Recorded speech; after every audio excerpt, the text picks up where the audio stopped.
what we're going to talk about is integrated learning. When I use the word learning, this whole thing about the continuous journey of the child is something so amazing and so important, right? So like the ing part the most, because that means we and the child is all the time learning. It's something like there's a machine that is going on inside the child, and the child is just learning. So that's the way I look at learning. So the most beautiful thing about integrated learning, for many of you, this might be a new term. If it's a new term, please note it's only a new term. ये एक सिर्फ एक नई term है. Otherwise, this is how we all have been learning all of these years, right? It is nothing new. In fact, before the schooling system came, that is exactly how we all were learning. And even today, we all learn in an integrated way. So what does it mean when we say integrated learning? So that's what we are going to spend a little time. There's no one definition for it. So I will explore few aspects of it, and then we can see how it kinds of gets put together. So let's not worry about any definition, right? I want to begin with a little story. Yeah, it's actually not a story. It's a memory of an incident that happened. So there was this group of 7-8 children. Most of them were in the age group of 6 to 9, and there were about eight or nine of these children. So we were all reading a story, and in the story, what happens is, while we were reading the story, in the story, the horse, the hero is in a horse carriage, and the horse suddenly stops, and because of that, the hero gets thrown out of the carriage. And that is what happens in the story. So I just asked the children, does that really happen? Does that happen in your life? If you are traveling in a car, if it suddenly stops, you get thrown out of it. So the children started discussing, they were saying, sometimes I fall off the seat. And then they started thinking, when did they fall off the seat? Then they started thinking, but I'm not sure if it happens. Some were saying, no, it doesn't happen. It happens only in storybooks. Some said, it happens if the car suddenly stops. We tend to get a jerk or on a bike and like that. So there was a lot of discussion on this whole concept. And then we said, do you want to try it out? Let's see whether this actually happens.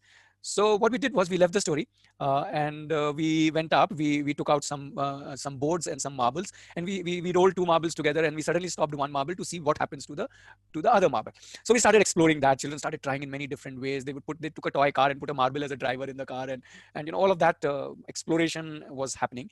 And then suddenly one child who was holding on to the marbles, waiting for his turn to try it out, he said, my grandfather is very good at playing with marbles. Yeah. And everybody was suddenly was interested in knowing what marbles. So he started explaining the games, and he started explaining how in his grandfather time playing marble was like the main game, and they would not have any video games or gadget games, but they would have these marble games, and how they used to enjoy it, and they had championships and all that. So we kind of stopped the science thing, and we went into this direction of what all our grandfathers and grandmothers used to do, and we started chatting about that. While another child said, what are these marbles made up of? So again, nobody was sure what are these marbles made up of. Everybody started looking through the marble. Somebody even licked the marble, and then everybody was laughing, tu ganda and all that. And then somebody said, it is made up of glass. Okay. So we said, okay, no, it can't be. It doesn't look like glass and all that. So then we went on to the Google, said, what are marbles made up of? And indeed, the marbles were made up of glass, right? So then everybody was, oh, wow, we didn't know that. Wow, there's a glass thing, and cool, man. All of this was happening. And then somebody said, but glass is transparent. You see at this window, there's a glass. I can see from this side to this side, but in marble, I can't really see. Then somebody said, in marble, you can't see, but see, mirror is also a glass now. Then there was this big debate that happened that whether mirror is a glass or mirror is mirror. No. And for a long time, they kept on discussing, and then they went to the mirror and tried seeing what is happening.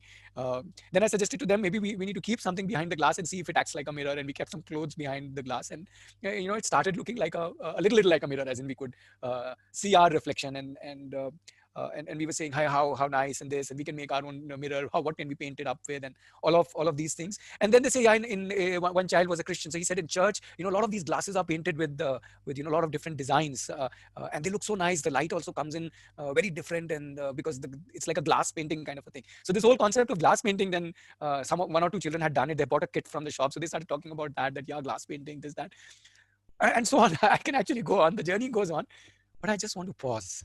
And I want you to tell me, what do you think about this little story? As I said, the little story is not yet over, but I don't think I can tell you the whole story because it goes on. It's like the ing, it is happening. It's not yet complete. It would never be complete. But what do you think about this story?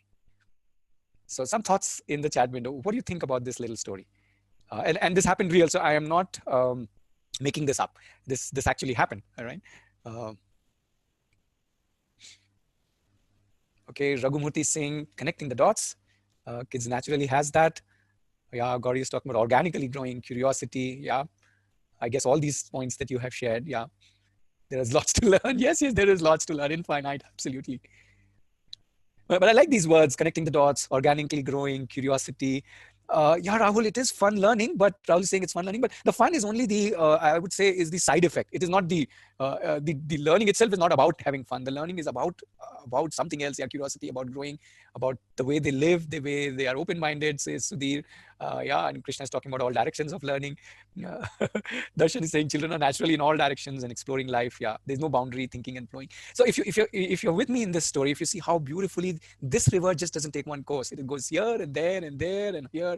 Yes, questions lead to another questions, another explorations, and there were many points of views. Yeah. So the whole thing is what I call as integrated learning. This to me is a very simple day-to-day example of how children are naturally integrated learners. They don't think in terms of now they are talking science and now they are talking language and now they are talking let's say history, or now they are talking relationships. They don't. They just flow from one thought, one curiosity, one imagination to another. Just like so many of you have said, like branching out like a tree, or one flowing into another like a network. In fact, this little illustrations of how the various threads of life become the rope or the thread, and that is how we live. We live, in a kind of an integrated way, right? So if we can kind of understand that, then we are on it. Then we are understanding that what is integrated learning. So one way to look at integrated learning is saying that, hey, integrated learning is like having a party, right? Where the party isn't realized into anything. Yeah, like how Sudhir is saying, it's not compartmentalized or it's not broken down. It is not about spatialization. Even when I'm doing spatialization, even there I bring in so many different forms of learning all together for me to learn one thing together. Right? Let us say if I was a farmer, right? Let's say I'm a farmer and I want to. I'm taking the example of farmer because people think farmers are illiterate, which is absolutely a grossly wrong statement according to me. They are extremely well-learned people. That's why I'm taking the example of a farmer. So let us say a farmer. Now, how does a farmer work? This is a specialized field. He is doing farming, let's say growing whatever, let's say vegetables or fruits. But in his growing of vegetables and fruits or whatever else he is growing, there is so many things involved. There is economy involved, there is mathematics involved, there are patterns involved, there is scientific observation involved, there is weather science involved. There's obviously language which he needs to talk to people whom he sells his produce, and how he or she interacts with the world, and so on. So there is so much within a specialization. So we are not really saying that only one thing needs only one thing. No, one thing needs many things. And that is the beauty of learning. So when in life we need to have so many things, then why in learning we need to compartmentalize or go in different direction? Why can't we just have a party of all the things that we are related to, right? That is what to me is integrated learning. Yeah. I also like to give this analogy. It's one of my favorite, of how do I make a friend? If you think about how do you make a friend with somebody, okay? Now you don't make a friend with somebody in one day, right? You go and let's say you met a new person today, maybe you talked with that new person today, and let's say for 20 minutes, and you got to know him or her. Maybe you got that person's WhatsApp number. Okay. Now, but that doesn't mean that you've become friends. No. In 20 minutes, you don't become friends. But maybe let's say next week you met again, you spoke on the phone, exchanged some WhatsApp messages, so you became a little more friend. And then let's say next weekend you went out for a cup of tea or a little treat together, or to a coffee house, so you got to know each other a little more. And then he invited you or she invited you for a dinner, and then you got to know her more. And then you started working on something together, maybe did shopping together, then you got to know her more, and so on, so on, so on. Maybe in 6 months, maybe in a year, maybe after a few years, you would say, now she's my good friend. But so you realize the friendship did not happen, neither it happened in one particular way, nor it happened in one particular aspect of life.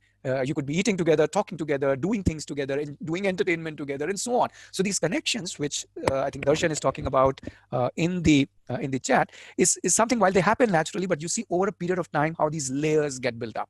And in some ways, learning also works the same way. I often say learning is like making a friend, right? If I'm doing farming, as I gave you the example earlier, then when I'm doing farming, I'm making friends. I'm making friends with water. I'm making friends with irrigation. I'm making friends with the weather, right? Understanding the climate change, understanding seasons and all that. I'm making friends with how to sow. I'm making friends with the skills required to dig and till and so on, or manage the bulls or the tractor to plow my field. In the same way, when a little child is working, let's say a child is learning mother tongue, right? How does a child learn mother tongue? The child makes friends with one word at a time. Right? But if you say one word today, the child wouldn't make friends with it today, but the child will hear the word today from you, and tomorrow from somebody else, then day after from somebody else, and soon the child will kind of put it all together. That is also integrated learning, where I don't learn in just one way or from one source, where learning comes to me flows to me from many, many sources, through many, many interactions, in many, many time spaces, till I make a friend with that learning. Some of you are friendly with painting. Some of you are friendly with, let's say, running. Some of you are friendly with mathematics. So each one of us is differently friendly. And that is how the child learns. Child learns to make more friends with somebody and some concepts. And that's how the child learns a whole lot of skills, isn't it? And that is what is integrated learning. Let's see what else is integrated learning. Yeah. So let me ask you a very rhetorical question. Now, who is the best teacher to your child? Yeah. So that's a simple question. Who is the best teacher to your child? Okay. The answer obviously is the child himself or herself. And why is the child the best teacher to herself? Is again seeped in how children naturally learn from themselves, from their observations, from their thinking, from their conclusions, even though their conclusions might be wrong many a times.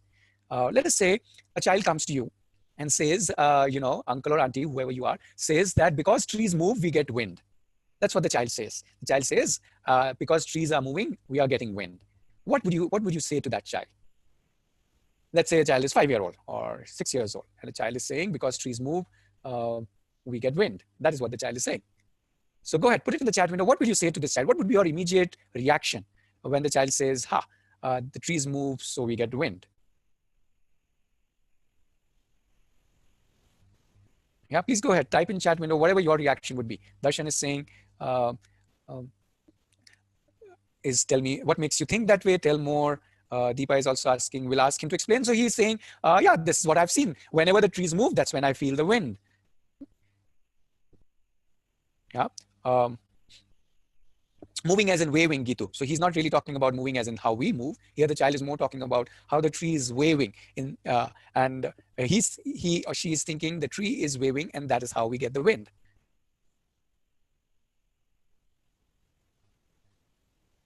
Okay, Mohit is saying, I'll make a tree move and ask him, did he feel some wind?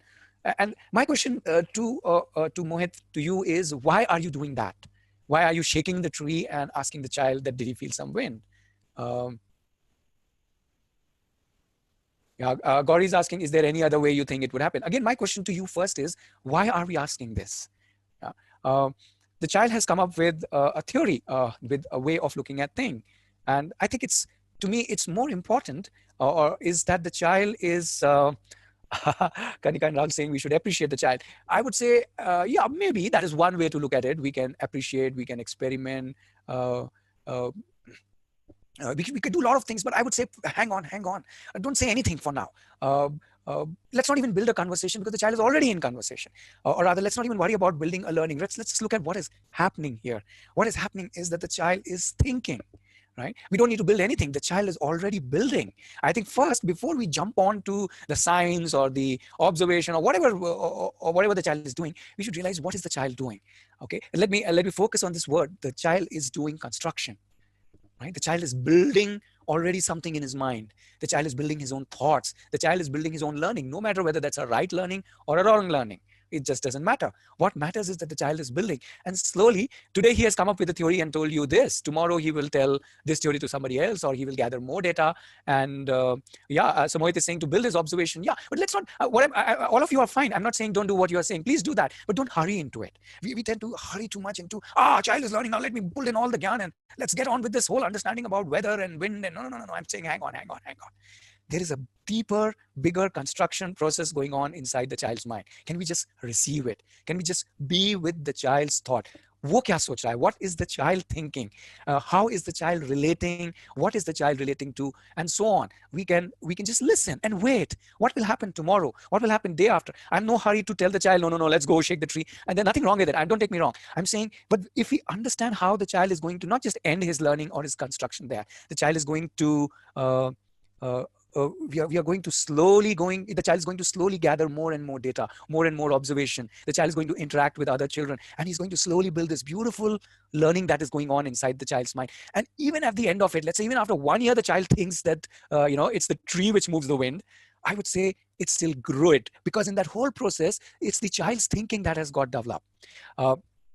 Yes, Gauri, this approach is the basic approach in which all children learn, right? A small child, that's how the child learns, for example, vocabulary or colors or directions. And the older children learn about so many other things: life, business, social relationship. You ask a businessman, how did you learn business? He would say exactly this way: oh, by making mistakes. So adults learn like that. Me and you learn like that. Uh, mm, uh, uh, how Gauri, you are learning at this age is exactly this way. You do something, it fails, it doesn't work, you try something else, whether you're running a business, whether you're running a home, whether you're running a family, whether you're just running yourself. In the same way, very small children are completely constructors. They're all the time. They heard a new word from today. Let's say they heard the word bank from your mouth. They yet don't know what is bank. They don't care, but they have heard the word bank. Then tomorrow somebody says, I'm going to the bank. So he might even say, get me an ice cream. And then you say, no, no, no, bank, there is no ice cream. Now he has learned one more thing. He has learned bank, and he has learned banks don't serve ice cream. Then another day he hears his father talking, this is my bank account number. And he's wondering, this, what is this bank place where there is something sold as an account number? So he may go and ask, I also want an account number, right? And so on. Are you getting me? The child is collecting all the data, constantly playing around with that data and creating his own beautiful, I would say, building of learning, construction of learning. Yeah, that is why Jean Piaget, many of you might have heard of him. He was a very, very important figure in the field of education. He said, don't teach the child, don't hurry to teach the child, because don't take away the opportunity for the child to discover it himself. Yeah. So we don't need to. That's what Piaget said about 100 years back, and I think we need to go back to Piaget and learn from him. Yes, we need to give children the opportunity to discover it himself. We don't need to hurry with anything. So a lot of integrated learning is about understanding this process of construction, and that is what in our program we'll talk in far more detail. What is this process, and how is the child doing it? And then we start thinking, what can we do about it? Yeah. So that is also integrated learning, the construction part. Yeah. Rahul, you are saying kids' world is different from ours, only different in terms of the amount of information you have, Rahul, and the amount of information children have. Otherwise, I would say their world and our worlds are exactly the same. Just at this, whatever age you are, Rahul, you are also using construction every single day to create your own understanding of people, for example, COVID. Nobody knows what was COVID when it came. Slowly, people are constructing their understanding about how to live in these times, how to keep yourself safe, what exactly is this virus, how can we do this, how can we do our businesses during these days. So you see, we are all in the business of constructing our new model of living in this COVID times. So we are all constructors. So Rahul, our world is very similar in terms of children. We are not more knowledgeable. When COVID came, suddenly it showed us how less knowledgeable we are. Right? So let's not think that, oh, we are very knowledgeable and the children are less knowledgeable. No. All of us have the same world, this beautiful world of constructing. And if we understand that, then we are understanding integrated learning. Yeah. Let me move ahead. I want to share few more thoughts with you. The whole idea of learning. Suppose I say apple right now, right? What comes to your mind? All right, I'm just saying the word apple. What comes to your mind? Right? Maybe fruit comes to your mind. What comes to your mind? Maybe you can type in chat window. When I say apple, what comes to your mind? Maybe laptop comes to somebody's mind, or their phone comes to my mind. Or says red and sweet comes to her mind, right? So what is your mind doing? I say a word, okay, and your mind starts making these connections, right? Somebody may think of apple pie. Okay, Roy is saying keeps the doctor away. Kanika is saying round. Neelam is saying MacBook. So you realize how we are all have different connections, and that is the other aspect of learning. We make learning by making these connections. Now, if you say, how would a child learn how to subtract? I would say, we don't need to teach him. Do we really? Do we need to have teaching? Or will the child learn that because the child is all the time connecting to quantities? Now, I remember when my daughter was very young, not even 2, I asked her that she was eating chiku or sapota, and I said, can I take 2 slices from you? And she immediately refused. No. And I said, why? She said, I'll have less. There you go. She is understanding subtraction. She may not know 5 slices minus 2 is equal to 3 yet, but she's already knowing the concept that if I have 5 and my appa takes away 2 slices, then I'll be only left with 3, and I'm not okay with that. Right? So how do children learn subtraction? And for that matter, how does anybody learn anything? Is because we keep making connections, because these things keep happening all the time. Maths, for that matter, keeps happening all the time in our life. When you go to a shop, when you do anything with your, let's say, stuff that you have, how many dresses I have, I want to buy one more, I want to buy one less. So young children have maths all around them. And older children like us, me and you, also have maths all around us. So just taking an example of how maths, if we just embrace this whole connections that we make with maths, whether we do shopping, whether we do serving food to so many people, whether we do sharing of a pizza or so on, everything is right there. And if we can just let the child make these connections and work with these connections rather than saying, no, now it's maths time, let's understand subtraction, open your notebook. That's one way, nothing wrong with that. But if you understand integrated learning, you will not worry about that notebook, that worksheet so much. You will see, hey, where all the child is already connecting this particular concept. Anything, whether it's science, whether it's maths, whether it's social relationships, whether it's emotions, all the things are connected, isn't it? And that is how we live life. right? So whether you're thinking of apple pie or apple or Mac, right? The whole thing is, as Maria Montessori very emphatically said, is that the process develops spontaneously. These connections are made by the child very spontaneously. So it is not something that the teacher needs to do. That is what Maria Montessori is saying. She's saying it is a natural process which develops spontaneously in the human being. And I'm happy that she didn't say in children, because obviously it happens in children and it happens in all of us. This whole idea of making and looking for connections. Once we realize that, then we can move with this neural connections that our child is making all the time and help the child make many, many, many more. The more connections I'm assuming, more the child would not just learn in terms of knowledge, but learn because all the connections show the whole world in a very related way, and the child will be able to take one learning from one area and put that learning in another area. Yeah. So the child can even come to the conclusion that even though I may lose my chiku slices, but I will gain a relationship or a friendship. So children do that. At some point, they will come and are ready to share their toys or their chocolates because they want to give away their stuff, which is subtraction, but they want to gain a friend, which is addition, right? So the concepts are getting added, right? That's the good thing. The concepts don't get subtracted. Yeah. Okay. A lot of us like when our children are doing something, right? We even send them to activity classes or workshops and stuff like that. The question that I want to ask you is a little different. Why do you want the child to do any activity? Any activity. Let's say the child wants to paint. Why do you want? Okay, let's take this painting example. Why would you like the child to paint? Or why do you think that that's a good activity or decent activity? Yeah. But Kanika, when you say learning happens by doing, I'm asking, but what learning are we talking about? What learning is the child doing when the child is painting? Okay. Darshan is saying for the joy the child will get. Okay. But that's the child's joy. Yeah. The child may get it in many different ways. Deepa is saying to activate neurons. That's interesting. Okay. So let me give you a small activity. Somebody's talking about hands-on experience. So let's do a little hands-on experience, right? Since you talked about that, I want you to take your left hand and just see, maybe start with your little finger. Okay. So see where all can you touch with your little finger? How many points does it touch? Come on, go ahead. Explore your little finger, then explore your ring finger. See where all in your own hand. So just play around, don't use the other hand straight away, and then see where all each finger can touch, and see what is the capability of each finger, or what is the limitation of each finger, and why is it designed like that? I don't know. What all thoughts are coming to your mind as you are exploring your own hand? And as you're exploring, if there's any thought coming, please share. Okay, somebody's saying it's anatomy. And why would we have this kind of anatomy? If you can think about that also. Or maybe you're already thinking, maybe you just kept the sharing in the chat window brief. So we are doing this activity of exploring where all my fingers, and are there points where one finger is able to touch, but the other finger is not able to touch, right? Have you realized that there are some points which one finger can touch, but the other finger can't touch? At least in my hand, it is like that. I don't know how it is with your hand. Jasmine is saying thumb has the max reach. So why should thumb has the max reach? What is it doing? Are there some points the thumb can't reach, but others can reach? Thumb can rotate. Okay, interesting. What else? I'm sure there are many more thoughts that you are discovering as you are discovering. I don't know if you knew all of this before. Maybe now you can even use the other hand and see if I can push my fingers to, go in different ways. Neil is saying thumb can touch every fingertip. Yeah. Sudhir is calling it as interdependence. Yes. Right. So what did we do? We just did a very small activity just now. And what did we do? What we did was we activated. We activated our minds. We activated our senses. We obviously activated our hands. So if you ask me, what does an activity do? I said activity is not to learn anything. As somebody said, it is only to fire my neurons. Activities is to activate. And if we start thinking of it that way, that an activity is to activate me, my neurons, my senses, my thinking, right, my memory, all of this gets activated, isn't it? Every part of my body and mind gets activated when I do anything. Whether you do painting, whether you do gardening, whether your child does cooking, whether your child does running, whether your child does jumping, whether your child does throwing, there is so many things are getting activated. And if you could realize that, then we will value the activation more rather than the so-called learning. If a child comes back from his painting class, what does the mother ask or father ask? What did you learn today? I would say, oh, you went to a painting class, which means you were doing something there. And to me, that activation is more important than the, than the big painting that the child brings. In fact, when we work with children, a lot of times, earlier days when we were in Bangalore, now we are in a village, but earlier when our center was in Bangalore, a lot of parents would complain, but my child doesn't bring anything home. He said he did painting, but he doesn't bring any painting home. I said, yeah, because that's not important. What the child made is not important. What the child got activated on, isn't that important? So let's say the child is making a sandwich and burns the sandwich.